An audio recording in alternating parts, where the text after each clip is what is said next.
మనం అనుకున్నది అస్సలు జరగకపోవడమే అసలైన జీవితం అని నాకు ఫుల్ క్లారిటీ వచ్చేసింది ఈ విషయంతో. విషయం ఏంటి అంటే, నాకుంది కదా, మా పిల్లలకి ఇద్దరికి కూడా ఎవ్వరికి రాకుండా చాలా జాగ్రత్తగా చూసుకోవాలి, చాలా కేర్ తీసుకోవాలి అనుకున్నాను. కానీ నా కూతురు 6 ఏళ్లకే ఈ అచీవ్మెంట్ సాధించింది. అందరూ అంటున్నట్టు ఈ జనరేషన్ కిడ్స్ ప్రతి విషయంలోని ఫాస్టే.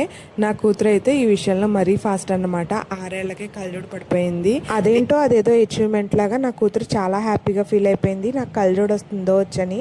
వాళ్ళు చూడండి ఎంత హ్యాపీగా ఎంజాయ్ చేస్తున్నారు. నాకు మాత్రం దాన్ని ఇలా కళ్ళజోడులో చూస్తుంటే ఎందుకో చాలా బాధగా అనిపించింది.